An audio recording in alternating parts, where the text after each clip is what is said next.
Hi, and welcome back to Reclamation Radio. I am Dr. Kelly Brogan. And what I love about my containers is that the women I attract always have some audacious questions to ask me. So it's my intention for the musings that I share on these topics to grow the permission field of what's possible, and also to offer relatable reframes that can jailbreak you from your victim stories. So you might notice that I'm a bit more familiar and free when I'm answering these questions in our private spaces. So take a listen. And I hope you'll take the opportunity to submit your questions to me in my membership Vital Life project. Today's question: how do I respond to my husband when he says that I'm projecting and in victim consciousness and that I'm acting too masculine? I have done this, right? I have been this person who says, you're just projecting, or you're just triggered, right? Or you're so in your victim right now.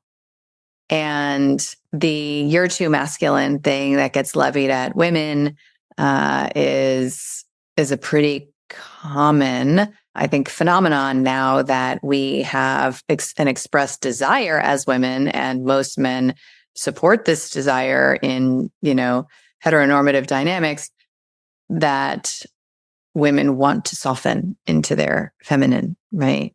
So that means if you're acting in a way that I don't like, and I'm your man, well, then I can just divest myself of personal responsibility for my experience, and I can make you bad and wrong by using the colloquial slander of "you are too masculine," right? I've also gotten that one. So this is a very familiar territory on both sides for me. And I do think that it's the shadow of pop psychology, is that we learn some of these phrases and it just becomes an intellectual approach to blaming and shaming. Because it's like, Byron Katie, right? She says, if you think that somebody needs therapy, you need therapy. And I love that because it's so true. It's so true. Right? If you think you know better, so if your husband thinks he knows, well, I guess, okay, so let me offer some nuance, because if you are with a husband and you're in a polarized dynamic, part of the contract is he does know better, actually, than me, how I can decision make, right? What it is that I might need. That's actually part of a polarized contract, in my opinion. And your version of it is that you can intuit and feel and sense perhaps better. So you have this perception of each other's blind spots that can be so compatibly designed, right? That would be like an imago match, that you are specifically sensitive to the things that he can't see, and he is specifically sensitive to the things that you can't see. Yikes, right? And there is an artful way to working with those sensitivities. And this is why in relationship, in that dyad, each person, even if the man's role is to contain you, right? So your husband's role is to offer you containment, right? To offer you that grounding energy of my living as a man, my being as a man is a grounding for your system, woman. Okay. And that he knows what it is that you need to come back into yourself. The unwritten, sort of like language is that you are each responsible for self-containment. As a woman, if you are experiencing blinding emotional overwhelm, you need to come into my containers, okay? And you need to learn how to be with yourself, how to husband yourself. Because blind emotional overwhelm, hysterical emotional overwhelm, is an uncontained state for a man or a woman, but for a woman to be in. It's no one's responsibility to manage that for you. The self-containment that is required to self-soothe, to offer orientation, right, to assess what is needed, will then be the perfect match for you to allow emotions to flow through you, right? Sometimes it's called revealing emotions without residue, right? So if you feel in your body something that he says this thing like, you're too masculine, you could come back with your retaliation Or you could just be like, oh, ouch. No narrative, no chitty chat about it, right? So revealing, right? Like sometimes revealing might be like a scream of frustration, right? But it's spontaneous. It's like moving through you like that wave I told you about earlier, right? Doesn't come with a whole litany of, evidence. That is only possible when you have a practice of self-containing, which means that you know how to create the conditions for your own container, your own stabilization, right? You know what you need so that your feelings can be honored. I needed to leave the room during that talk. Okay. So that is what you just think about, like the sort of like husband and wife on the wedding cake, right? Like that husband, if he had been there, right, might have escorted me out of the room feeling that my system was not doing well sitting there, right? So how do I offer that to myself? We have that responsibility, and men have a specific responsibility, in my opinion, to self-contain so that they can offer containment, because that is their gift, right? That is what it is that they bring to bear for society at large. Men, women, and children, right? They do this for everyone. So self-containing looks the same. It looks like, what do I need?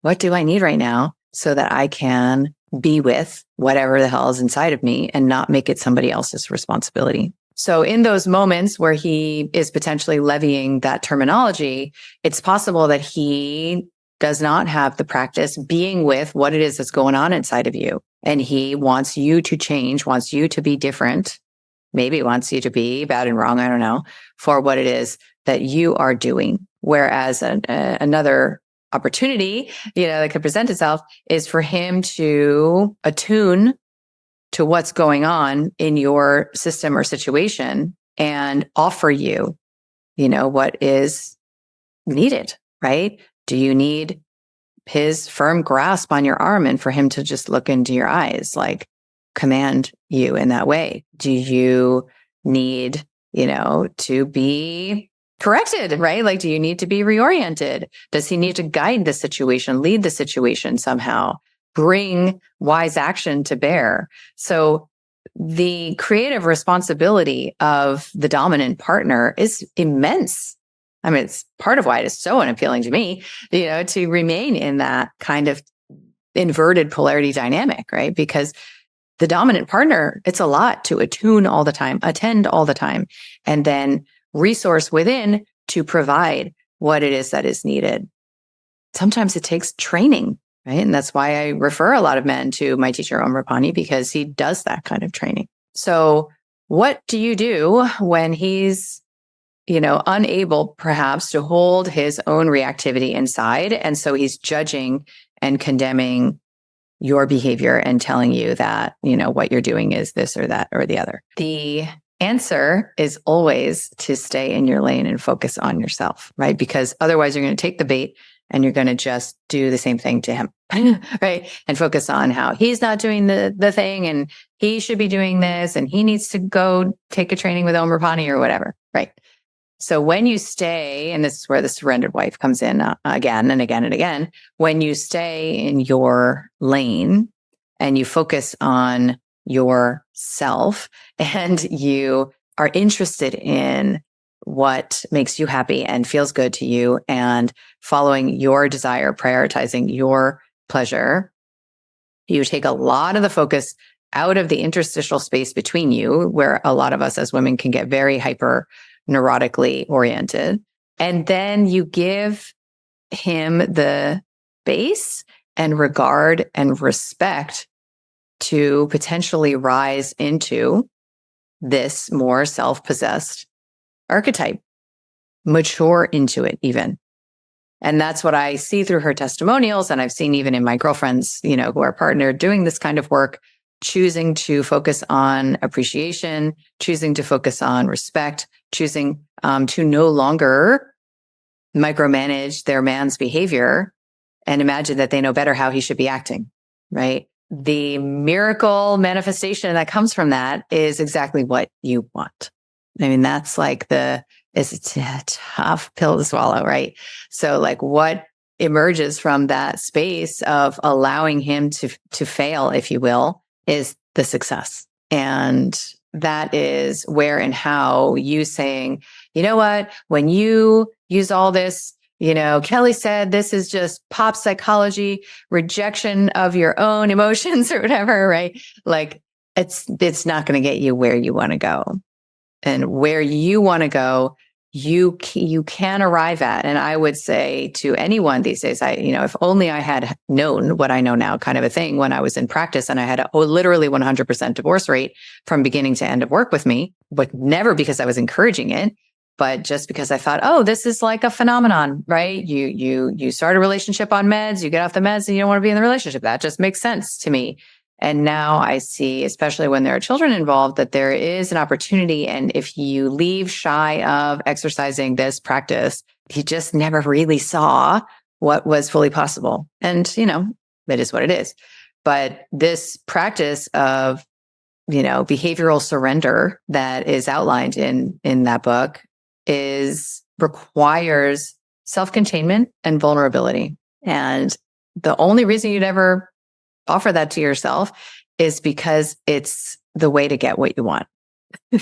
That's literally why. And it happens to be the case that there is a way to get what you want that also actually serves the other person. And that's called a win-win, right?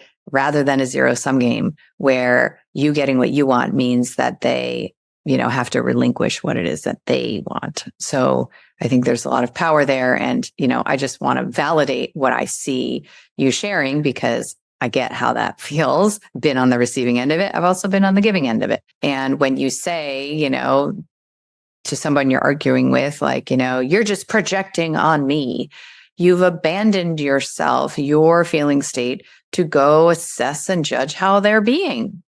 We all do this and it is what it is. However, there is a way to stay with yourself and to recognize, what are my choices here, right? My responsibility is to be with, regulate, manage, however you want to phrase it, my own inner system. But what are my choices here, right? And which one do I want to exercise? That is how not to take the bait. It's very, very, very challenging not to take the bait of making somebody bad and wrong just so that you can exercise your power of choice. And she would say, Laura Doyle would say, fundamentally choose, are you in or are you out? You in the marriage or do you want to leave? If you want to leave, you leave.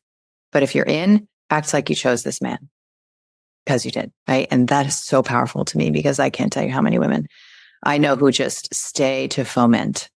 It's like a fucking loosh ritual. They stay to foment their victimhood. And then both parties are doing that. And this is where they want us. If I'm, to be direct about it, because when that dyad is broken down, we got problems. And that's what we have. We have some problems, right?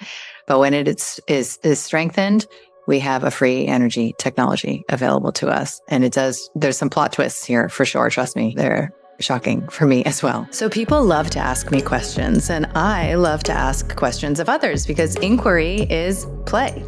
But some of my interviews and answers are too hot to handle for Reclamation Radio. So in my membership Vital Life Project, I have created a private podcast that gets delivered to wherever you listen to podcasts, where I answer your questions that arise because of my provocative subject matter. And I also share interviews that might otherwise be censored that I call the Sovereignty Series.